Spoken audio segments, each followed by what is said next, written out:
नमस्कार दोस्तों, मैं शिव हाजिर हूँ द लंचन पार्ट 2 लेकर only on success academy. Part 1 में मैंने आपको बताया था कि कैसे राइटर एक चालाक महिला की बातों में फंस जाता है और उसको ना चाहते हुए भी बड़े महंगे महंगे डिशेस का ऑर्डर देना पड़ता है। तो उसी सीरीज में मैं आगे आपको बताता हूँ। जैसे ही उसने एस्पेरगस बोला, मेरा दिल बैठ गया। इन्हें दुकानों में देखकर कई बार मेरे मुंह में पानी आया था, लेकिन वो हद से ज़्यादा महंगे होते हैं, इसलिए कभी खरीदने की हिम्मत ही नहीं कर पाया। मैंने वेटर से पूछा, मैडम पूछ रही हैं कि आपके पास कुछ जॉइंट एस्पेरगस होंगे? मन ही मन दुआ कर रहा था काश ये ना बोल दे, लेकिन वो बोला, बिल्कुल सर, शहर के सबसे शानदार और स्वादिष्ट। तभी मेरी मेहमान बोली, देखो मुझे वैसे तो बिल्कुल भूख है ही नहीं, लेकिन तुम इतना जोर दे रहे हो तो थोड़े से एस्पेरगस खाने में मुझे कोई हर्ज भी नहीं। अब तो साहब ना चाहते हुए भी ऑर्डर देना ही पड़ा। तो उधर एस्पेरगस तैयार हो रहा था और इधर मेरे दिमाग में बस एक बात थी, अगर बिल मेरे बजट से बाहर आया तो क्या करूँगा। पहले चिंता थी कि रहे बचे पैसों में महीना कैसे काटूंगा, और अब तो ये चिंता थी कि क्या पैसे पूरे पड़ पाएंगे। मैंने मन ही मन सोच लिया कि अगर बिल ज़्यादा का आया तो मैं अपना हाथ जेब में डालकर जोर से चिल्लाकर कहूँगा, ओह नो मेरी तो जेब कट गई, और ऐसी कंडीशन में उसे पैसे देने ही पड़ेंगे।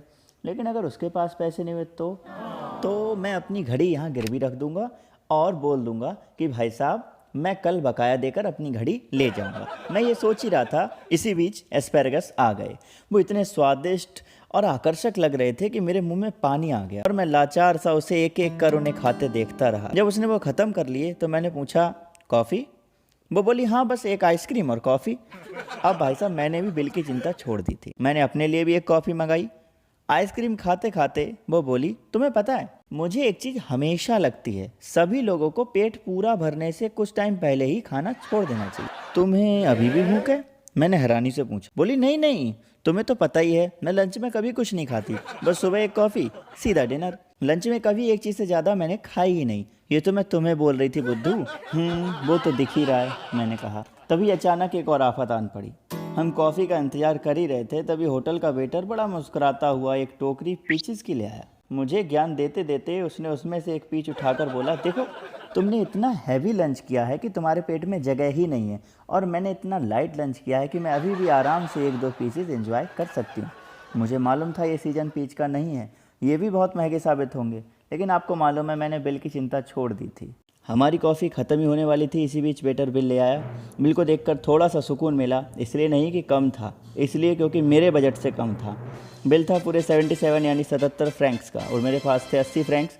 बस लाज बच गई। बचे हुए 3 फ्रैंक्स मैंने वेटर को दे दिए टिप के तौर पे। मैं जानता था कम है, लेकिन मेरे पास जो था यही था। बिल पे करने के बाद हम होटल से बाहर आए। जाते जाते भी वो मुझे ज्ञान देते हुए बोली, मुझसे कुछ सीखो, कभी भी लंच में एक से ज़्यादा चीज़ मत खाया करो। मैंने कहा, मैडम मैं उससे भी बेहतर करूँगा, मैं आज डिनर में भी कुछ नहीं खा पाऊँगा। बहुत मजाक किया हो तुम, कहते हुए वो कार में फुदक कर बैठी और रवाना हो गई। अब उसे कौन बताए कि मैंने ये बात मजाक में नहीं कही थी। मैं ही जानता हूँ कि जब मैं यहाँ आया था तो पूरे महीने का खर्च था मेरे पास, और अब बचा है बस चिल्लर। उस दिन के बाद आज मैं उससे उस थिएटर में मिला। उसे देखकर मैं बड़ा खुश था, क्योंकि मेरा बदला पूरा हो चुका था। हालांकि मैंने कभी ऐसा चाहा भी नहीं और मैं इस लायक भी नहीं था, लेकिन उस ऊपर वाले ने इस मामले में मेरा बदला पूरा किया और उसके कर्मों की सज़ा उसको बखूबी दी। आज जब मैंने उसे देखा तो उसका वजन पूरा 21 स्टोन्स यानी लगभग 133 किलो हो चुका था, और उसे इस हाल में देखकर मेरे दिल में एक अजब सी शांति थी। ना जाने कितनों की जेवें ढीली करी होंगी इसने, ना जाने कितनों को यूं ही बेवकूफ़ बनाया होगा, तभी तो आज ये इस कदर मोटी हुई है, और इस तरह इनडायरेक्टली मेरा बदला पूरा हुआ। तो इसी सैटारिकल नोट के साथ ये स्टोरी ख़त्म होती है। जानना चाहूँगा आपको स्टोरी कैसी लगी, और क्या ऐसी स्टोरी मैं आगे भी कंटिन्यू करूँ। जो भी आपकी राय हो कमेंट बॉक्स में ज़रूर दें।